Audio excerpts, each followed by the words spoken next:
Hello, everyone, and welcome back.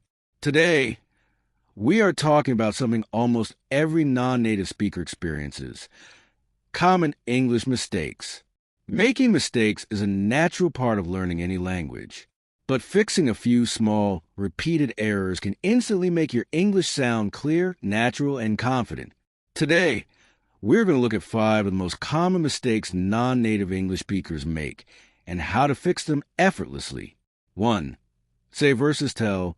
One of the most frequent mix-ups happens with the verbs say and tell. The mistake: saying, "He said me that he was busy."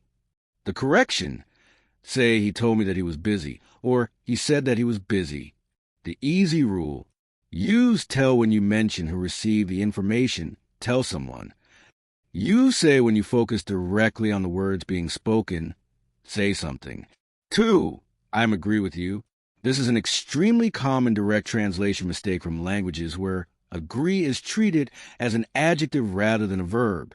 The mistake: saying, "I agree with your idea." The correction: simply say, "I agree with your idea." The easy rule: in English, agree is a verb all by itself.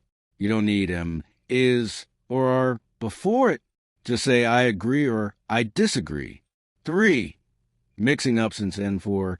When talking about time, non-native speakers often confuse since and for. The mistake: saying, "I have lived here since 5 years."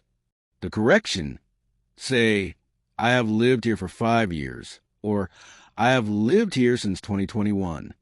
The easy rule: use for talk about a duration/period of time, for 2 hours, for 5 years, for a long time.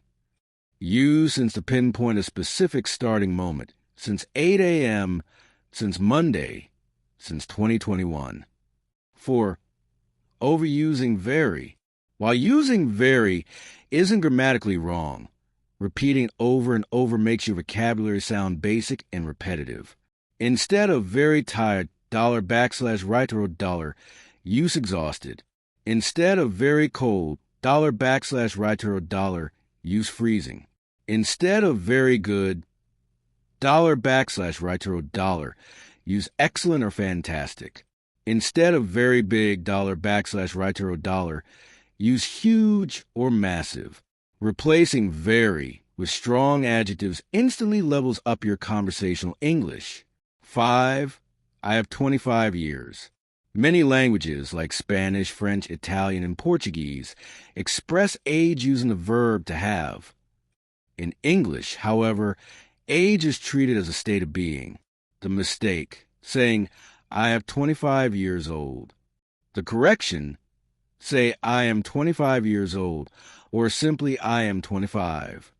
The easy rule: in English, you are your age, you don't have it. Quick review game. Let's test your memory with 3 quick sentences. Spot the mistake and fix it in your head. I am living here since 3 months. $right correct. I've been living here for 3 months. She said me to call her back. $right correct. She told me to call her back. Do you agree with this plan? $right correct. Do you agree with this plan? Mastering these 5 quick fixes will dramatically polish your English. Practice using them in your conversations today. If you found this lesson helpful, hit the like button, subscribe for more practical English videos, and tell me in the comments, which of these mistakes have you made before? See you next time.